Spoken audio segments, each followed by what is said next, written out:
حیثیت دی ہے، وہ کوشش کریں اپنے محبوب کی طرف سے بھی قربانی کریں، نبی پاک کے نام کی قربانی دے، خوبصورت سا جانور پیارا، پھر اس کی خدمت ہو، پھر اس کی قربانی دی جائے اور نبی پاک کے نام پر قربانی دی جائے۔ حضور نے خود وصیت فرمائی حضرت ابو بکر صدیق کو، قربانی بڑا حسین عمل ہے، اور میرے نبی پاک صلی اللہ علیہ وسلم نے ناراضگی بھی فرمائی، ذرا خوگر حمد سے تھوڑا سا گلا بھی سن لے۔ میرے حبیب نے فرمایا جو طاقت کے باوجود قربانی نہ کرے وہ ہماری عیدگاہ میں عید کی نماز پڑھنے نہ آئے، وہ نہ آئے۔ اور یا رسول اللہ جو کرے گا، فرمایا قربانی کے جانور کا خون کا قطرہ بعد میں زمین پہ گرے گا، اللہ اس کے سارے گناہ پہلے معاف فرما دے گا، اللہ اس کے سارے گناہوں کو بخشے گا۔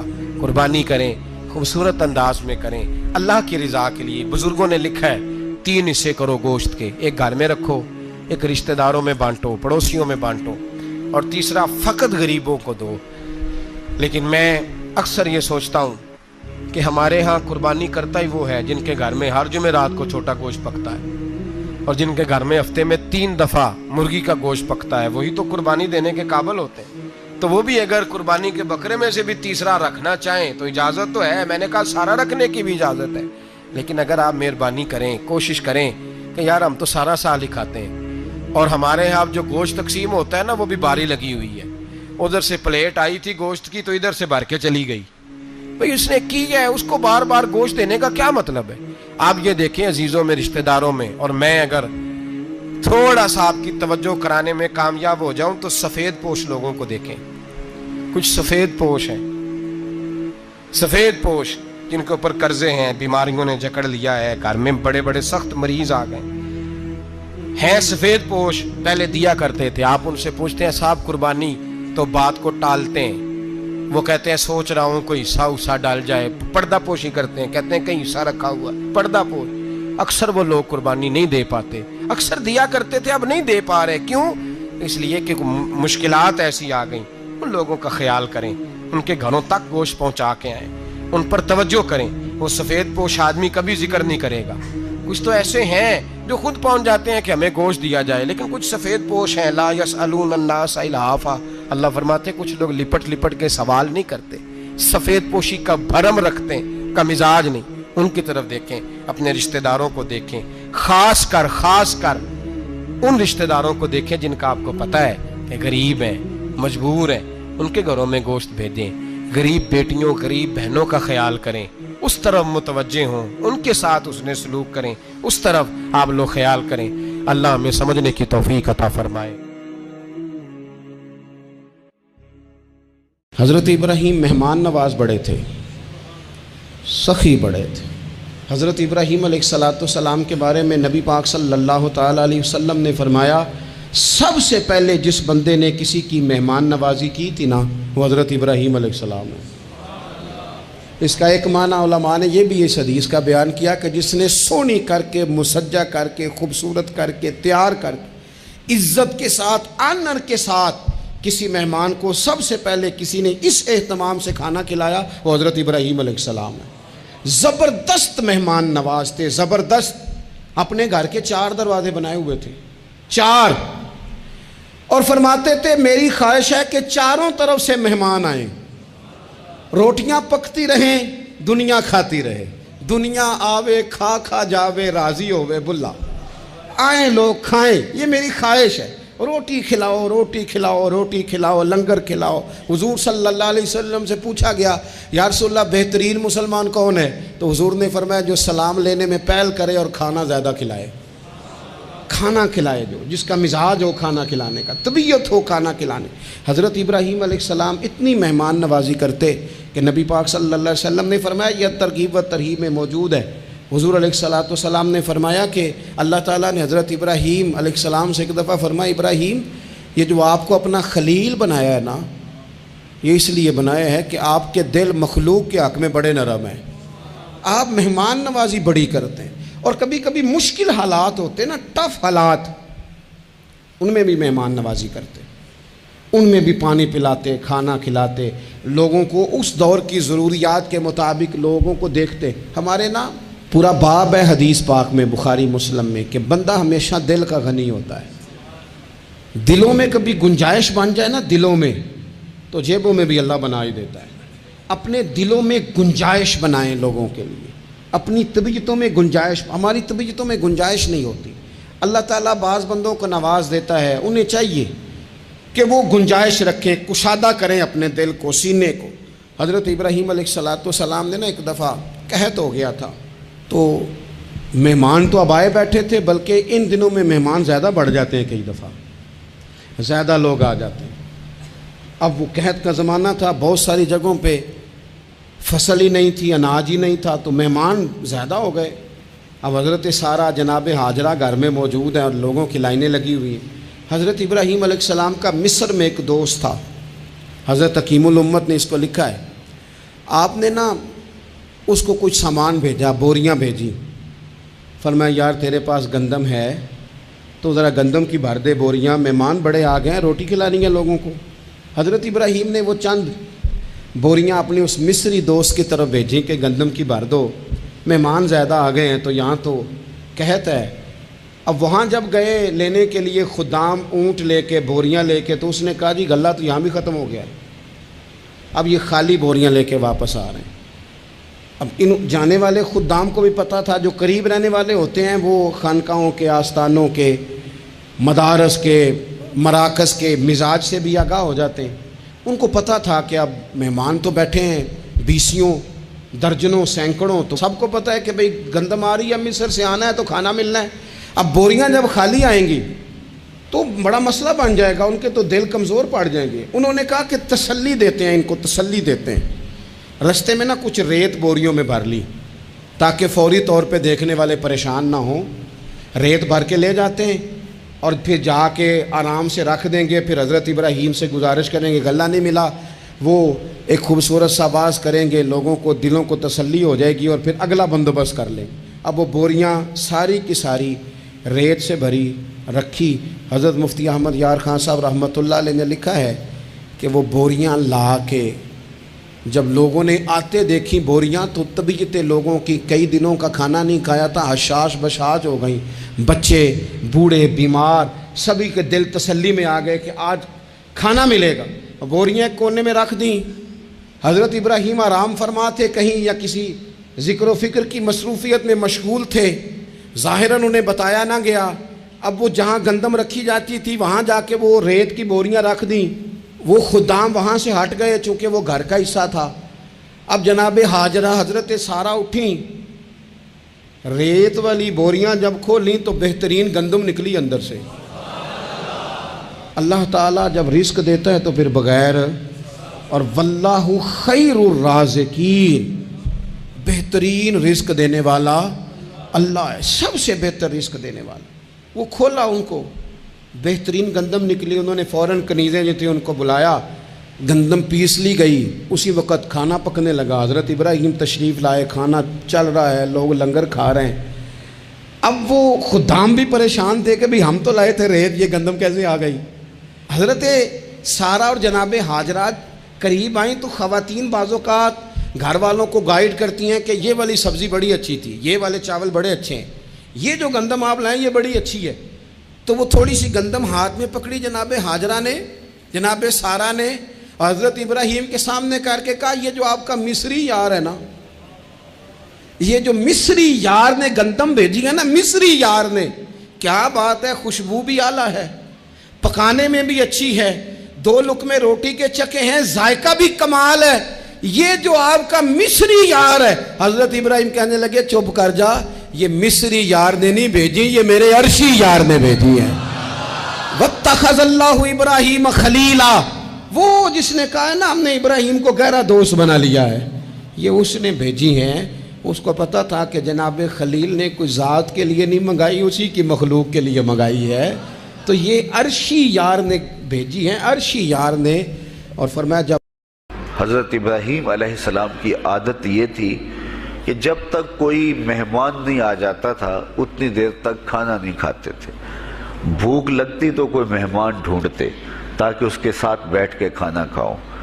کھانا جتنا بھی مرغن اور جتنا بھی جو ہے وہ پرتکلف کیوں نہ ہو، اگر مہمان کے ساتھ کھایا جائے گا تو اس کا قیامت کے دن کوئی حساب نہیں ہوگا۔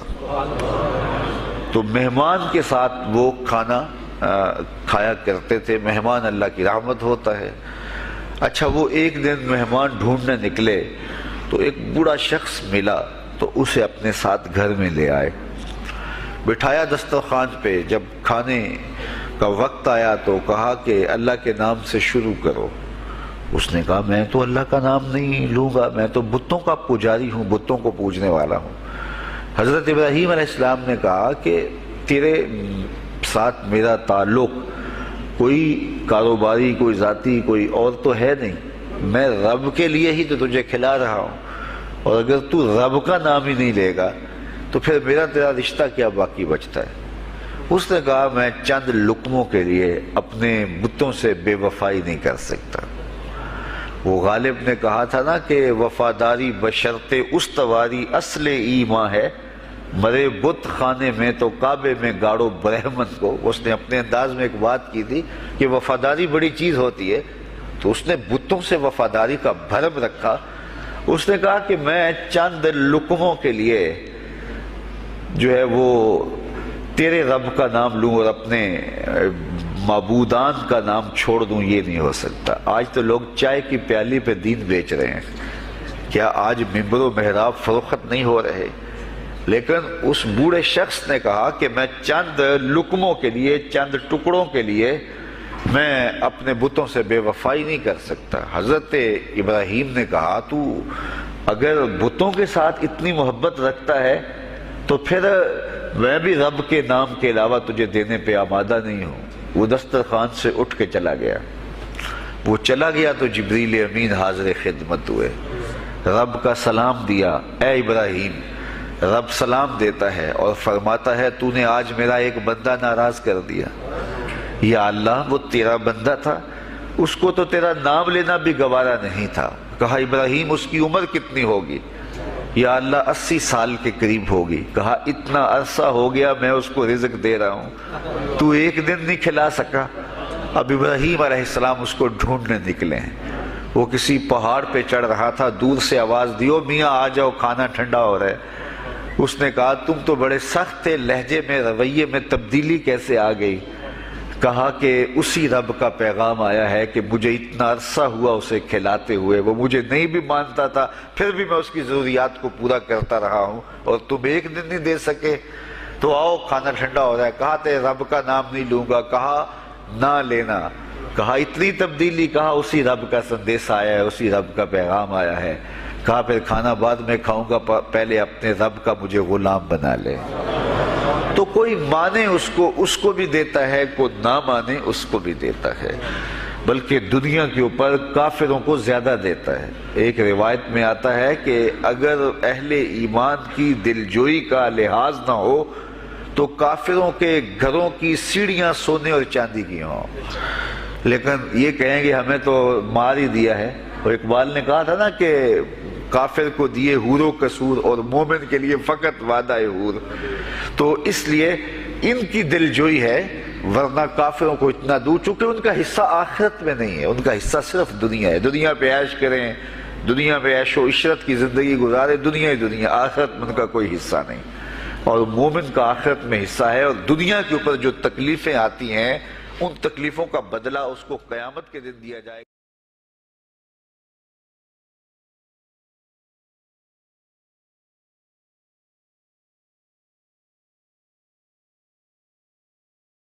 حضرت ملک الموت اسرائیل علیہ السلام نا حضرت ابراہیم علیہ السلام کی روح قبض کرنے کے لیے حاضر ہوئے. تو کہا جناب چلیے آپ کی روح لینے آیا ہوں. تو حضرت ابراہیم علیہ السلام فرمانے لگے اسرائیل, یہ قاضی ثناء اللہ صاحب پانی پتی رحمۃ اللہ علیہ نے اس کو تفسیر مظہری میں لکھا ہے. حضرت ابراہیم خلیل اللہ علیہ السلام فرمانے لگے اسرائیل کیا کوئی خلیل بھی اپنے خلیل کی روح قبض کرتا ہے؟ واتخذ اللہ ابراہیم خلیلا, اللہ نے تو مجھے دوست بنایا, دوست ہو کے دوست کی روح قبض کرنے جا رہا ہے. حضرت اسرائیل نے ارادہ چھوڑا اور حضرت ابراہیم کا وہ جملہ لے کے رب کی بارگاہ میں حاضر ہوئے. عرض کی مالک جناب ابراہیم علیہ السلام نے فرمایا ہے کہ اللہ کی بارگاہ میں عرض کرو کہ مالک کیا کوئی خلیل بھی اپنے خلیل کی روح قبض کرتا ہے؟ تو رب کریم نے فرمایا اب میرا بھی پیغام جا کے جناب ابراہیم کو دے دو ان سے جا کے کہو رب فرماتا ہے کیا کوئی خلیل بھی اپنے خلیل کی ملاقات کو ناپسند کرتا ہے؟ آپ کو تو ملنے کو بلا رہے ہیں، موت تو ایک پل ہے، یہاں سے گزریں گے تو جا کے محبوب سے ملیں گے، تو کیا کوئی خلیل بھی ناپسند کرتا ہے کہ وہ اپنے خلیل سے ملاقات نہ کرے؟ حضرت سیدنا اسرائیل علیہ السلام پیغام لے کے آئے اور کہا ہے اللہ کے خلیل رب فرماتا ہے کیا خلیل بھی خلیل کی ملاقات کو تو حضرت ابراہیم تو کھول کے روئے، کہنے لگے اب دیر نہ کر، اب ذرا جلدی کر، اب ذرا جلدی لے جا۔ اور میرے نبی پاک صلی اللہ علیہ وسلم نے فرمایا، سیاستہ میں حدیث ہے، فرمایا تم میں سے جو رب سے ملنے کو پسند کرتا ہے نا، جو اللہ سے ملنے کا شوق رکھتا ہے نا، اللہ بھی اس کی ملاقات کو پسند فرماتا ہے۔ تم میں سے جو رب سے ملنے کا شوق رکھتا ہے، اقبال کیا کہتے ہیں؟ کہتے ہیں تیرے عشق کی انتہا چاہتا ہوں، تو میری سادگی دیکھ میں کیا چاہتا ہوں، میرا ذرا سا تو دل ہے مگر شوق اتنا، میں وہی لن ترانی سنا چاہتا ہوں، مالک میرا دل کرتا ہے میں تجھ سے کہوں رب آرینی، میں تجھے دیکھنا چاہتا ہوں، اور تو مجھے کہے لن ترانی، تو نہیں دیکھ سکتا، میرا ذرا سا تو دل ہے مگر شوق اتنا، میں بھی وہی لن ترانی سنا چاہتا ہوں۔ پھر خود ہی کہنے لگے او بھری بزم میں راز کی بات کہہ دی، میں بڑا بے ادب ہوں سزا چاہتا ہوں۔ یہ تو سب کو بتانے والی بات ہی نہیں تھی جو میں نے بتا دی، بھری بزم میں راز کی بات کہہ، بڑا بے ادب ہوں